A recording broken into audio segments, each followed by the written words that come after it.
Olá, seja bem-vindo mais uma vez ao nosso canal Teologia Aprenda Mais. Nós estamos começando aqui o nosso momento EBD, mais saber, mais viver, né? Um momento especial da gente estar buscando refletir acerca da palavra de Deus, né? Hoje nós vamos trabalhar a lição de número 7, que você vai ministrar no dia 18 de maio de 2025, na sua igreja, né? Na sua igreja local.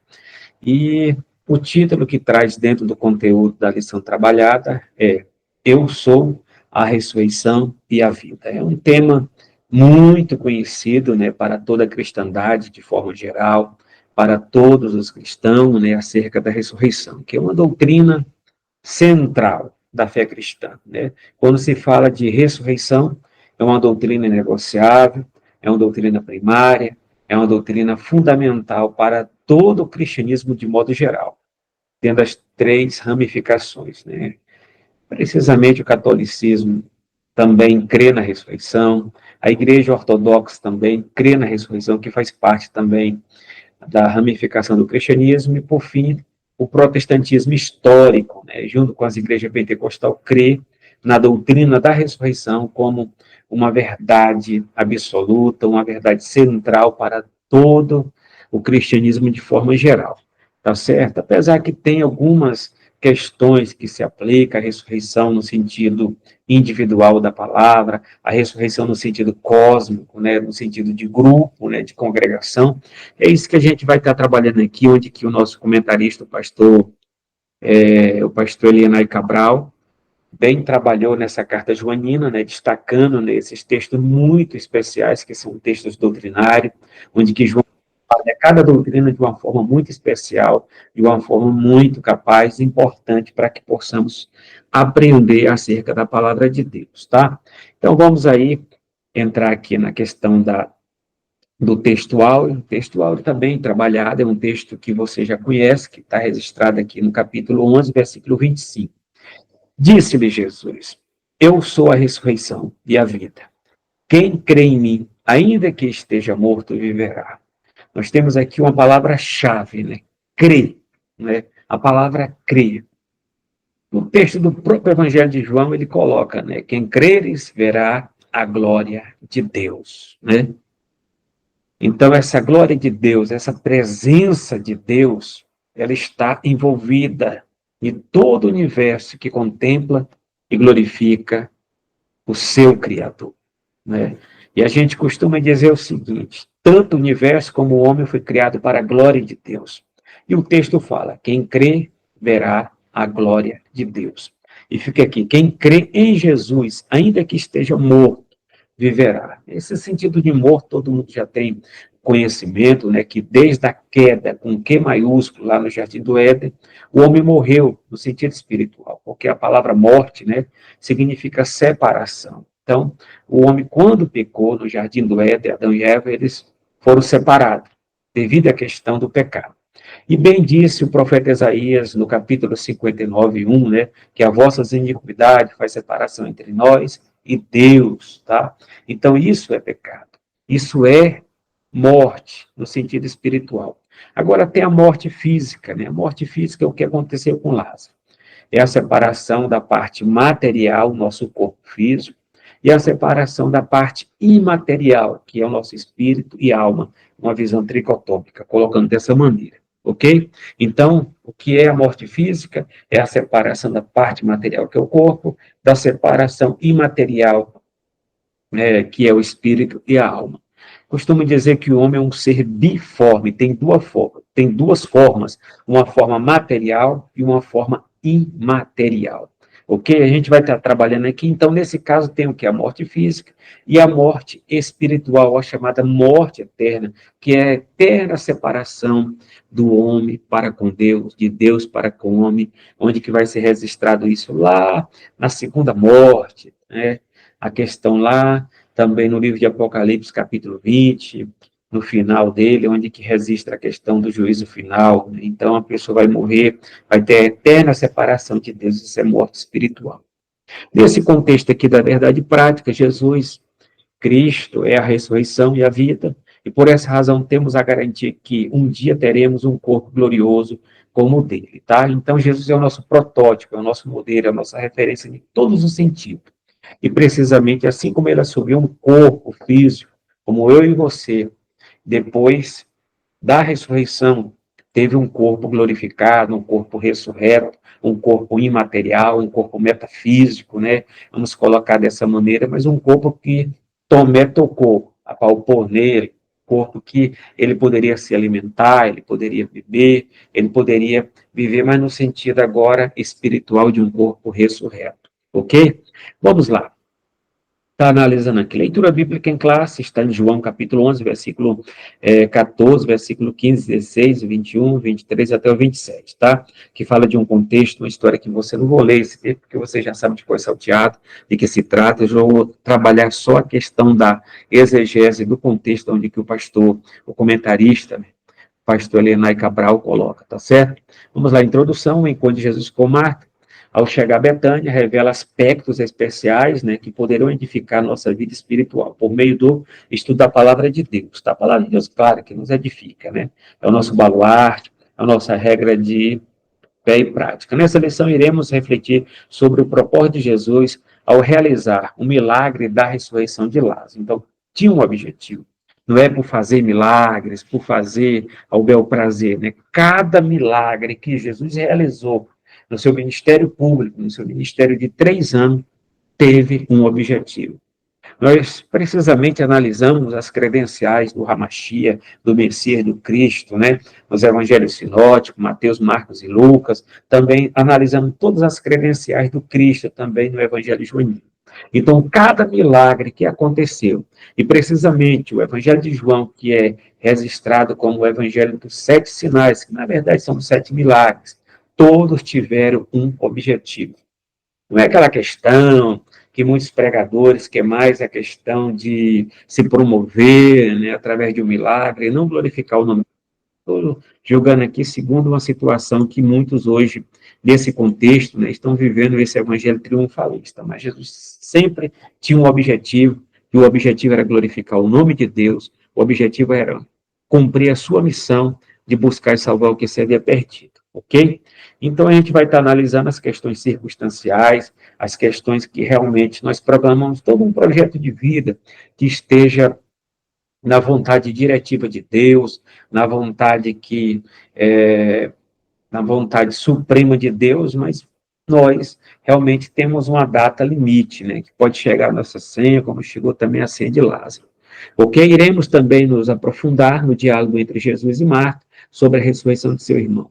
Além disso, a partir do milagre de Lázaro, vamos examinar a doutrina fundamental da ressurreição do corpo, tal como é ensinada por Jesus e todo o Novo Testamento. Então, o pastor Elenay Cabral, que é o nosso consultor doutrinário, ele já coloca aqui a ressurreição como uma doutrina fundamental, precisamente aqui na introdução, para nós termos uma ciência, uma consciência, e precisamente na nossa própria declaração de fé, nós temos a morte de Cristo como uma doutrina fundamental, essencial e inegociável.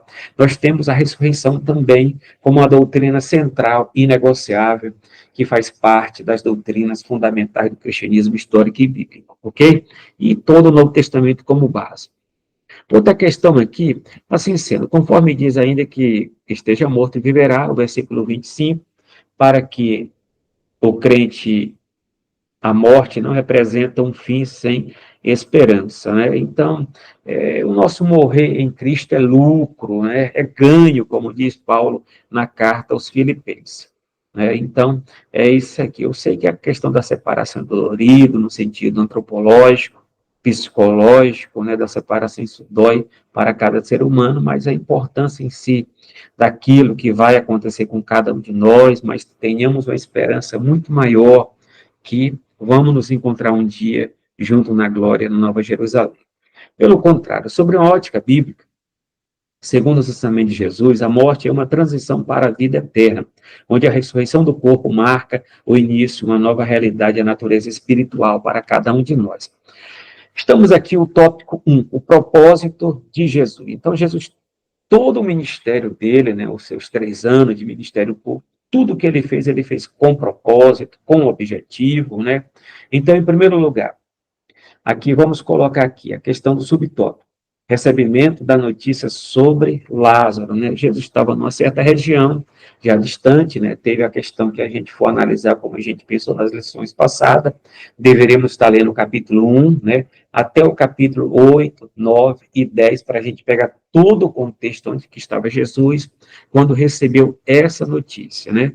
Teve a cura também daquele cego de nascença em Jerusalém, né? Onde que teve todo aquele alvoroço, os judeus já estavam já tentando, arquitetando, né, pegar Jesus para que queria matá-lo, né? Então ele se retira dali para determinado local, lugarejo, etc. Então, quando ele fica sabendo que Lázaro está doente, Lázaro já está chegando já a questão da morte, né? Então, para Jesus se deslocar para chegar até Betânia, né, tinha uma certa distância, ia demorar um pouco, né? Então, vamos analisar aqui. Jesus realizou milagres de ressurreição, incluindo o filho da viúva de Naim, né, e a filha de Lázaro, né? Então, teve essa questão desses episódios que aconteceu nos evangelhos sinóticos, né, que tem como narração, né, principal aqui o filho da viúva de Naim, onde que vinha todo aquele cortejo que você já conhece. Jesus se condoeu, né, com aquela viúva, com aquele filho, aquele esquife, né, que estava sobre aquele sarcófago, né? E lá Jesus o ressuscitou. A mesma coisa também nesse alto oficial também Jairo, né, a filha dele faleceu, e Jesus também foi até na casa do oficial e dali realizou o grande milagre da ressurreição. Então nós temos aqui, no Antigo Testamento, nós temos a questão de Eliseu, né, quando Eliseu já em uma velhice, né, faleceu, foi colocado no túmulo, né, e a questão lá, de certo contexto, né, um exército que havia perdido um dos seus soldados, morrido tal, coloca na cova onde que estava Eliseu. Na hora que colocou aquele defunto, né, aquele morto, perto, né, do já falecido profeta Eliseu, o morto ressuscitou e saiu correndo, né? Você vê o tamanho milagre que realmente Deus assim provou e usou Eliseu de uma maneira fantástica, como usou Elias e outros contextos. Também Elias também teve também a experiência de Elias na viúva de Sarepta, né, onde que o filho dela faleceu, e Elias também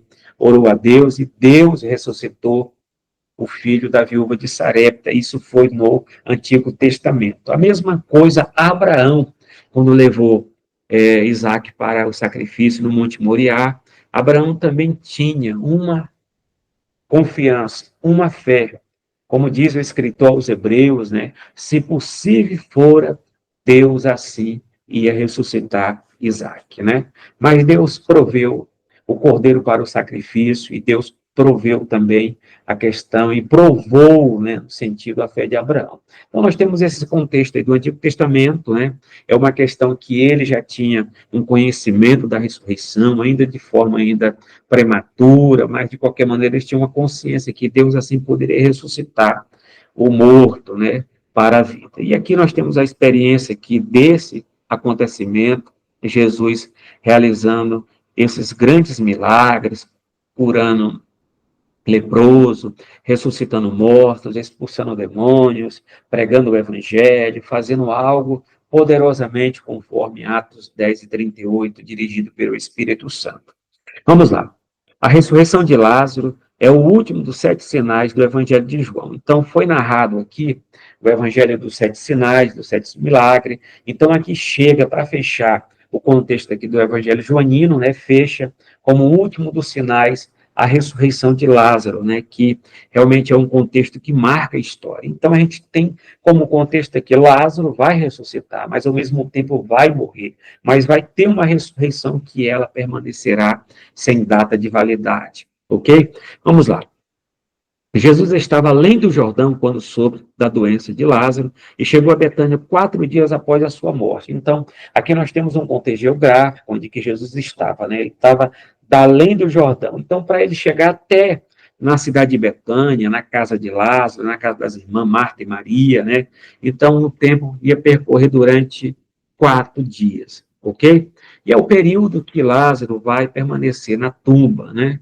4 dias realmente morto, né? Então, algumas pessoas, não adianta nem você querer conjecturar, pensar, conversar com seus botões, ter alguma, vamos dizer, uma dita visagem, dizer, mas o que foi que aconteceu nesses 4 dias com Lázaro? Isso não tem nenhum contexto histórico, nenhum manuscrito, nenhum pergaminho, nada disso tem registrado que, durante aqueles 4 dias, o que Lázaro teve como um conhecimento, uma visão metafísica, etc., não tem registrado. A importância desse contexto aqui é a ressurreição. É o que Jesus fez com Lázaro ressuscitando. Então, o objetivo maior do texto não é o que o Lázaro viu nos 4 dias de morto. O objetivo maior do texto é mostrar o poderio de Jesus como a segunda pessoa da Trindade, o Verbo eterno de Deus encarnado e o que ele realmente fez. Isso que é o objetivo maior. Vamos lá. O tópico 2, o desapontamento de Maria e Marta, né? Quando Marta ficou sabendo que Jesus já estava se aproximando da aldeia, ela correu até o encontro. Depois foi Maria, e assim aconteceu, né? A esperança das irmãs. Então, a esperança para cada um da humanidade, de nós, de mim, de você, claro, sem sombra de dúvida, é Jesus Cristo, né? Que é a nossa única esperança, né? De vida eterna, de cura divina, de milagres, na nossa família, na nossa transformação, naquilo que ele pode fazer de melhor. Então, era a esperança das irmãs aqui, a esperança das irmãs. Ela desejava a rápida chegada de Jesus, confiando em seu amor pela família de Betânia. Claro, é isso, né? O anelo. Mas você pode ver que cada uma delas tinha um temperamento, um comportamento, uma maneira de ser, de agir, a sua personalidade, e etc. A gente fazendo uma leitura psicanalista, né, dessa maneira. Então, Marta era uma pessoa voltada para as obras, trabalhadora, dedicada, né, aquela raiz bem racional naquilo que fazia como atitude, etc. Maria, um comportamento de uma cristã fervorosa, né, uma cristã dedicada no sentido do mundo espiritual, assim também como Marta. Lázaro entra nesse contexto aqui como fazendo parte, né, dos membros da família, né, como atores da família. Você vê que é a vítima que chega o momento da partida, né, a senha. E assim vai acontecer com cada um de nós, ainda que tenha alguém fervoroso dentro de casa, alguém tão metódico, entende? Mas, de qualquer maneira, nós temos um prazo de validade. Ou vai acontecer da nossa escatologia, desse dia final, né? Porque escatologia significa a doutrina das últimas coisas. Uma escatologia individual, que vai chegar à nossa senha, e de lá nós vamos partir no sentido da morte, né? E vamos esperar a ressurreição. E outro no sentido da ressurreição, né? Ou então do arrebatamento, no sentido cósmico, né? A escatologia cósmica, grupal, congregacional, onde que toda a igreja vai ser assim arrebatada, ok? Mas elas tinham esperança, tinha um objetivo, né? Claro que elas tinham fé daquilo que Jesus poderia fazer, realmente ressuscitando a Lázaro, chegar naquele exato momento até para curar antes dele morrer. Mas assim, Jesus não chegou da maneira que elas planejaram, elas pensaram e etc. Vamos colocar aqui na outra. No entanto, Jesus não veio no tempo delas, né? Isso aí que é a questão. Porque muitas das vezes, na partida de um ente querido, né? É por isso que tem uma famosa oração, né? Senhor, dai força para suportar aquilo que eu não posso evitar, né? Então, seja a partida de um ente querido, a perda de alguém que a gente tão ama, né? Então, nessa questão aqui, no entanto, Jesus não veio no tempo delas, né? E muitas das vezes a gente pensa, né? Ô Jesus, eu sou um homem de oração, uma mulher de oração, dedicado e etc. Mas aconteceu isso de um filho meu, do meu esposo, da minha esposa ter partido, né?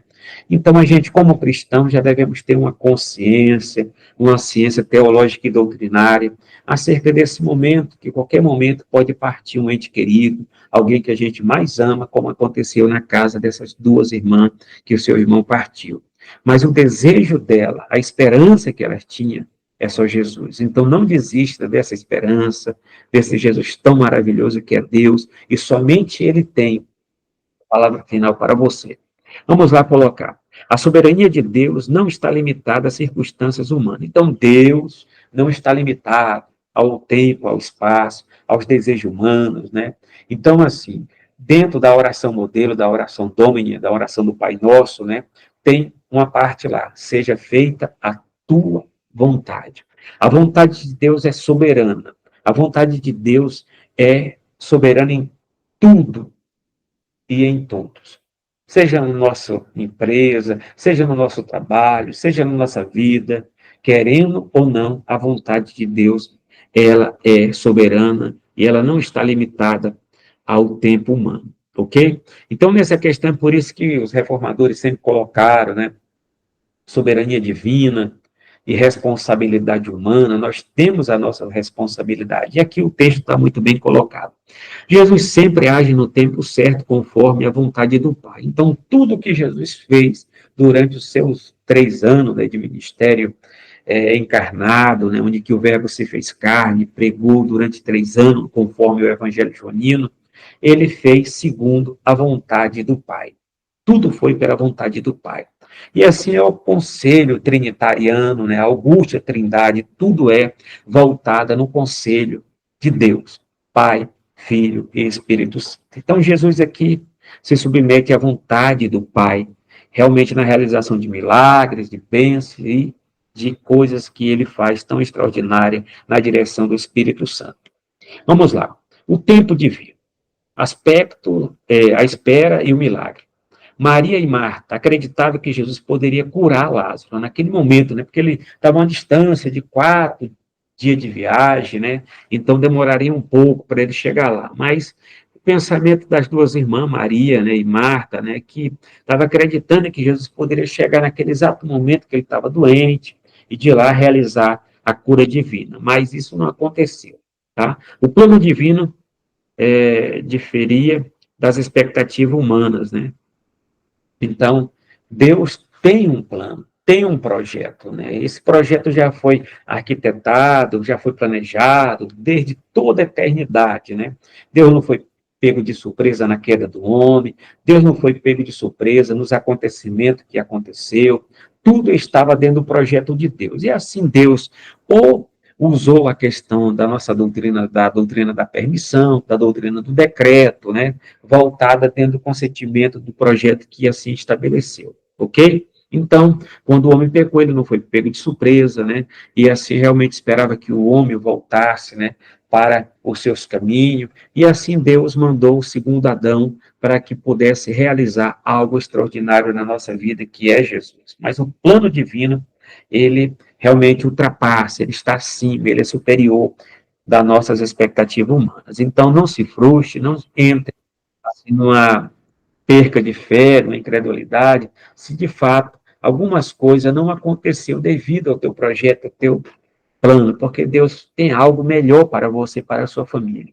Apesar da tristeza, as irmãs testemunhariam um grande milagre, né? Então, Jesus não chegou naquele exato momento, não teve a questão de chegar ali para curar o irmão, fazer algo tão maravilhoso. Não quer dizer, elas criam em Jesus como Messias, como a esperança de Israel, como Deus, né? Elas tinham uma crença muito forte. Mas aquela questão, pô, Jesus realmente sempre veio na minha casa, alimentou, dormiu quando ele passava para Jerusalém, então ele vai chegar. Mas não tinha Uber, não tinha avião, não tinha os meios. E quando ele chegou lá, ele chegou no momento certo, no momento de Deus, tá? Apesar da tristeza, mas as irmãs vão testemunhar algo tão grande, tão sobrenatural no futuro. Jesus traria consolo e glorificaria a Deus através da ressurreição de Lázaro, tá? Então, quando chegou, claro que Jesus vai preencher o nosso vazio existencial do tamanho de Deus, né, que está em nosso coração.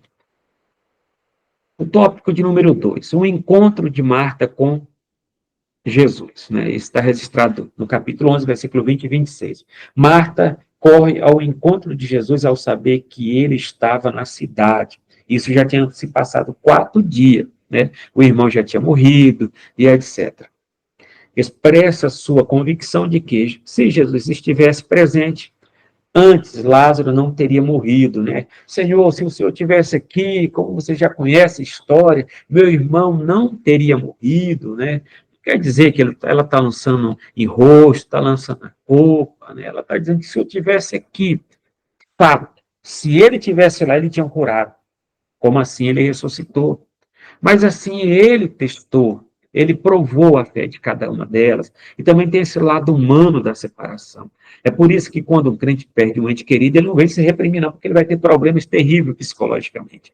Vamos lá. Jesus afirma que Lázaro iria ressuscitar. Capítulo 11. Só a conversa dela que ela retruca um pouco. Ó. Marta acredita no poder de Jesus, mas não compreende que ele fala da ressurreição naquele momento. Então, elas tinham conhecimento acerca da ressurreição? Tinha. Todo Israel tinha conhecimento acerca da ressurreição? Tinha. Mas uma ressurreição futura, né? Jesus está falando de fato da ressurreição de Lázaro, o morto que estava já há 4 dias. Né? Então, elas tinham conhecimento. A mesma coisa como os fariseus tinham as suas crenças no sobrenatural, na ressurreição, em anjos, né? E também na própria ressurreição do corpo, mas no sentido do último dia. Então, Jesus fez algo sobrenatural nos 3 anos, né, do seu ministério. Quando Lázaro ressuscitará? Né? A pergunta é isso. Marta crê na doutrina da ressurreição dos mortos no último dia. Isso é crença do judaísmo, né? Do judaísmo, que é a religião de Israel. Jesus não se refere apenas à ressurreição futura, mas ao milagre presente, né? Então, se Jesus quer ressuscitar agora, ele vai ressuscitar, e assim como ele ressuscitou Lázaro. Ela ou ele declara: eu sou a ressurreição e a vida. Isso aqui realmente é algo inédito, né, que acontece no meio de Israel. Somente o Hamashia, com todas as credenciais, poderia falar, e usou essas palavras que tem mais de 7 vezes, ou 7 vezes, né, no Evangelho joanino. Eu sou, egoimi, repetindo, pegando a frase, pegando a expressão que está em Êxodo, capítulo 3, lá na Septuaginta, né, que eu sou eu sou que serei, egoimi, né, que aparece no grego. Jesus traz Lázaro de volta à vida, mostrando que a ressurreição está associada à sua própria pessoa. Né? Então, Jesus, pelo poder do Espírito Santo, ele pregou o Evangelho, ele limpou os leprosos, deu vista ao cego, né? Ele expulsou demônios, curou os lunáticos, né? Ele fez esse grande milagre aqui, mais uma vez aqui, fechando o Evangelho dos Sete Sinais com a ressurreição de Lázaro, algo sobrenatural. Então, ficou nesse contexto. Existe a ressurreição de uma pessoa que pode morrer hoje, se de fato Jesus quiser ressuscitar, ele ressuscita, mas teremos também a ressurreição futura, que aqui a lição vai estar registrada, a promessa da vida. Vamos lá. Então, Jesus falou, Jesus revela a sua soberania sobre a morte e a vida. Então, Jesus é soberano sobre a morte e a vida, né? Ele é Deus, né? É o canto de Ana. Tu és aquele que tira o que dá a vida, né? Então, ele se identifica como a fonte de toda a existência material e espiritual. Então, Jesus é Deus. É a segunda pessoa da Santíssima Trindade, é Deus Filho, né, todo-poderoso, né? Então, dentro da Trindade Augusta, a Trindade essencial, a trindade do ser, né, eles são iguais em poder, glória e majestade. E Jesus, nesse exato momento aqui, quando desce, se faz carne, ele realiza e demonstra o seu poderio, né, direcionado pelo Espírito Santo sobre a existência material e espiritual. A promessa, quem crê em mim ainda que morra, viverá. Essa que foi a promessa que Jesus falou para Maria, para Marta, né? Se morrer hoje, né, ele fala viverá no sentido do futuro também. Aqueles que creem em Cristo recebem abundância de vida, tanto espiritual como material. Então, crer. Quem crer, verás a glória de Deus, né? Tópico 3, a doutrina bíblica da ressurreição do corpo, né? Então, aqui, a ressurreição do corpo. Ele está colocando a ressurreição do corpo, né? O milagre da ressurreição de Lázaro foi corpórea. Ressurreição final do justo e injusto. Então, isso aqui, no próprio Evangelho de João, ele registra 2 ressurreições que acontecem em tempo separado, vamos dizer, por 7 anos de diferença. A primeira ressurreição é a ressurreição do justo, que ele ressuscita dentre os mortos.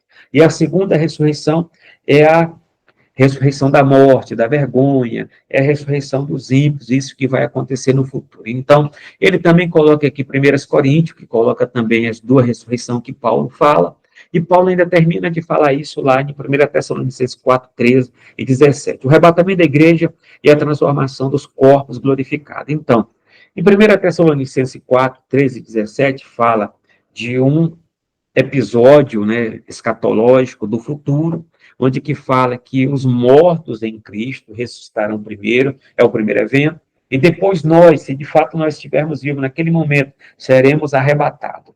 Então, em 1 Tessalonicenses 4,17, fala de dois eventos muito importantes na história: a ressurreição dos mortos em Cristo, aqueles que morreram em Cristo, e depois outro evento, o arrebatamento da igreja de forma geral, né? É um evento do futuro. A questão de Lázaro, e também da filha de Naí, da filha de Lázaro, eles ressuscitaram, mas eles voltaram a morrer de novo.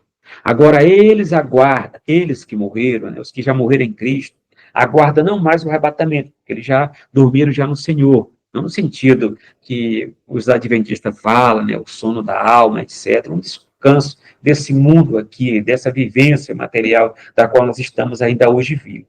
Então, aqueles que morreram em Cristo, eles estão esperando não mais o arrebatamento, mas a ressurreição dos seus corpos para o momento final, para entrar no tribunal de Cristo, para entrar nas bordas do Cordeiro, e de lá voltar para reinar com Cristo no milênio e entrar na Nova Jerusalém depois do juízo final para toda a eternidade, que é o estado eterno. Ok? Então, nós que estamos vivos esperamos o segundo evento, que é o arrebatamento da igreja. Ok? O juízo final e a condenação dos injustos.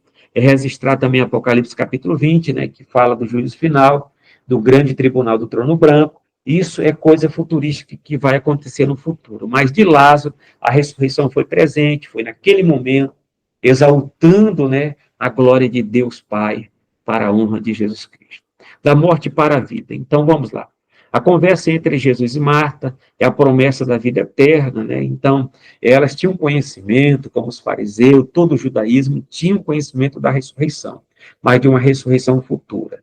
Jesus, como Deus Todo-Poderoso, ele veio apresentar que Deus, ele controla tanto a natureza, o próprio universo, a própria humanidade de forma geral, como também controla todos os eventos que assim acontecem segundo a sua vontade soberana.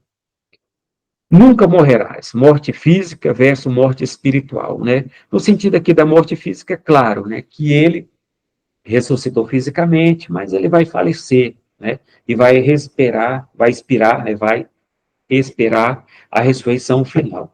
Então, nesse sentido aqui, a morte espiritual, estou falando da morte eterna, da eterna separação entre Deus e o homem. Tá? Morte como transição para uma nova realidade espiritual, morte, thanatos, no grego, fala de separação. Ou no sentido espiritual, no sentido material, no sentido eterno, né, que é a eterna separação.